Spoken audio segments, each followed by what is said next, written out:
നിങ്ങൾ big boss ഒക്കെ കഴിഞ്ഞിട്ട് അനുമോളൊക്കെ നേരിട്ട് കണ്ടിട്ടുണ്ടായിരുന്നോ? ഇല്ല. നിങ്ങൾ കണ്ടോ? ഇല്ല, കിട്ടിയില്ല, കാണാൻ കിട്ടില്ല. നമ്മള് കൊറേ ട്രൈ ചെയ്തു, നടന്നില്ല. അനുമോൾ ഇവിടെയാണോ അവിടെയാണെന്നൊക്കെ പറയുന്നുണ്ട്, യാതൊരു കണ്ടിട്ടില്ല. നിങ്ങൾക്ക് ആദ്യം വന്നിട്ട് ഇന്റർവ്യൂ തരുന്ന കിട്ടിയായിരുന്നോ? ഇല്ല, അതെന്താ? കിട്ടിയില്ല. ആണോ? തിരിച്ചു വന്നിട്ട് കപ്പടിച്ചു കഴിഞ്ഞാൽ ഞാൻ ചേച്ചിക്ക് ഇന്റർവ്യൂ തന്നിട്ടുണ്ടായിരുന്നു. അപ്പോൾ പറഞ്ഞു കപ്പടിച്ചിട്ട് വന്നു കഴിഞ്ഞാൽ നേരെ ഞാൻ ചേച്ചിയുടെ വീട്ടിലേക്ക് വന്ന് എനിക്ക് ഇന്റർവ്യൂ തരും. വരുന്ന വഴി നേരെ അങ്ങോട്ട് പോയിരുന്നില്ലേ? ഓ, തിരുവനന്തപുരം വരെ പോവാനൊന്നും വയ്യ ചേട്ടാ, ഇവിടെ തന്നെ ഒരു 19 വീടുകളിൽ പോവാനില്ലേ. പലരും PR ചെയ്യാറുണ്ട്, പക്ഷെ വിനു എന്നുള്ള പേര് ഏറ്റവും ഹിറ്റാക്കിയതിനും ഏറ്റവും കടപ്പെട്ടിരിക്കേണ്ട ഒരാള് ഞാനാണ്. കാരണം വിനുവിനെ ഏറ്റവും കൂടുതൽ ഹിറ്റാക്കിയിരിക്കുന്ന ബിഗ് ബോസ് ഹിറ്റാക്കിയ വ്യക്തി ഞാനാണ്.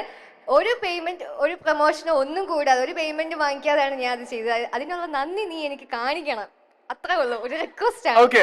പിന്നെ വിനുവിനെ പറ്റിയിട്ട് ഇപ്പൊ പറഞ്ഞു കഴിഞ്ഞല്ലേ, ഇനി വിനുവിനെ പറ്റിയിട്ട് ആദ്യം വിനു എന്നൊക്കെ ഒരു ഗുമ്മില്ല. ഞാൻ വിചാരിച്ച വല്ല എന്താ പറയാ, വല്ല തന്ത വൈബൊക്കെ ഉള്ള ആരെങ്കിലൊക്കെ ആയിരിക്കും വിചാരിച്ചു ഞാൻ വിട്ടു. പിന്നെ നോക്കി കഴിഞ്ഞപ്പോ സോഷ്യൽ മീഡിയയിൽ ഒരാൾ ഇങ്ങനെ ക്യൂട്ട്നെസ് ഒക്കെ വാരി വെതർ ഇങ്ങനെ നിൽക്കുന്നു. സോ എനിക്ക് തോന്നുന്നു ഇപ്പം എല്ലാവർക്കും ഇപ്പം കേരളത്തിലുള്ള എല്ലാ പെൺപിള്ളേരുടെ ഒരു പ്രത്യേകത, ഒരു ഹരമാണ്. ഇപ്പൊ PR എന്ന് പറയുമ്പോഴത്തേക്കും വിനുവിന്റെ ഇതാണ് വന്നുകൊണ്ടിരിക്കുന്നത്.